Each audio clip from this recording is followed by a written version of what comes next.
तो हेलो प्यारे बच्चों, कैसे हैं आप सब। तो देखिए आज हम लोग क्या करने वाले हैं, दो चर वाले रैखिक समीकरण युग्म के बहुत ही महत्वपूर्ण एमसीक्यू लेकर आए हैं, जो कि आपके बोर्ड एग्जाम के प्रिपरेशन के लिए बहुत ही खास होने वाला है।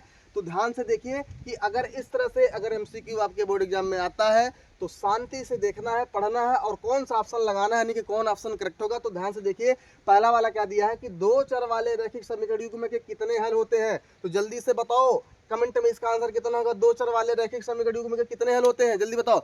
दो चर वाले रैखिक समीकरण युग्म के क्या होते हैं, अनंत हल होता है। उसके हल की कोई सीमा नहीं है, क्या होता है उसका, अनंत हल होता है। तो ऑप्शन नंबर क्या हो जाएगा, डी इज करेक्ट हो जाएगा, क्योंकि 1 2 3 ये तो होगा नहीं, इसका अनंत हल होता तो ऑप्शन नंबर डी हो जाएगा। अगला नंबर देखिए ध्यान से, क्या दिया है कि यदि दो चर वाले रैखिक समीकरण युग्म के लिए a1 बटे a2 बराबर है b1 बटे b2 के, लेकिन c1 और c2 बराबर नहीं है। तो जल्दी से बताओ, हमने क्या बताया था भाई कि अगर a1 बटे a2 बराबर नहीं है b1 बटे b2 के, तो इस कंडीशन में रेखाएं क्या होती है, प्रतिच्छेदी होती है, तो एक हल निकलता है। लेकिन a1 बटे a2 बराबर हो जाए b1 बटे b2 और c1 बटे c2 भी बराबर हो जाए, यानी कि a b c तीनों बराबर हो जाए, तो इस कंडीशन में रेखाएं क्या होती है, संपाती होता है और इनका क्या होता है, अनंत हल होता है। लेकिन अगर a1 बटे a2 बराबर है b1 बटे b2 और c1 और c2 बराबर नहीं है, इसका मतलब रेखाएं कैसी होती हैं, समांतर रेखा का समीकरण होता है। और समांतर रेखा में कोई हल नहीं निकलता है, जो कि हमने बताया था क्यों नहीं हल निकलता है।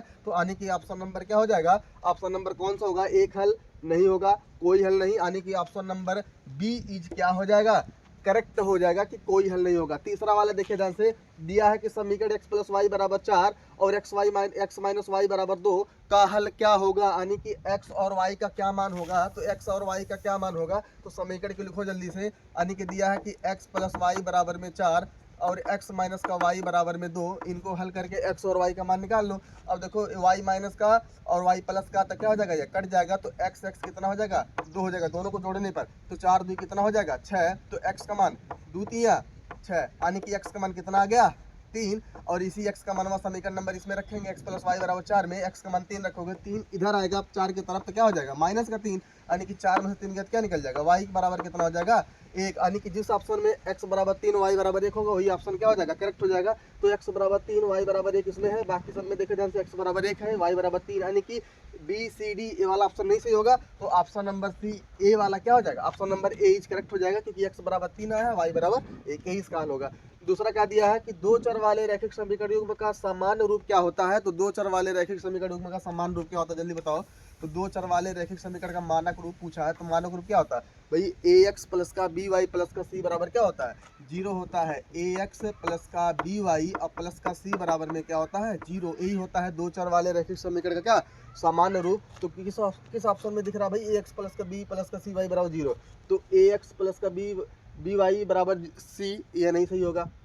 स्क्वायर तो भाई घात होता ही नहीं है, तो इसे गलत हो जाएगा, यानी कि ए एक्स प्लस का बी वाई प्लस का सी बराबर 0। तो ऑप्शन नंबर सी इच क्या हो जाएगा, करेक्ट हो जाएगा। बाकी पांचवा नंबर क्या दिया है, यदि एक्स 2x प्लस 3y बराबर 7 और x माइनस का 2y बराबर 3 हो, तो y का मान ज्ञात करो। तो y का क्या मान होगा, आप इस वाले प्रश्न का आंसर कमेंट बॉक्स में करिएगा, आप करके बताओ कि y का मान क्या होगा, ठीक। बाकी इस तरह के ढेर सारे वीडियो हम, या इस तरह के ढेर सारे एमसीक्यू हम लेकर आने वाले हैं अगले वीडियो में। तब तक के लिए आप केवल y का मान बताओ कि y का मान क्या होगा, ठीक। तब तक के लिए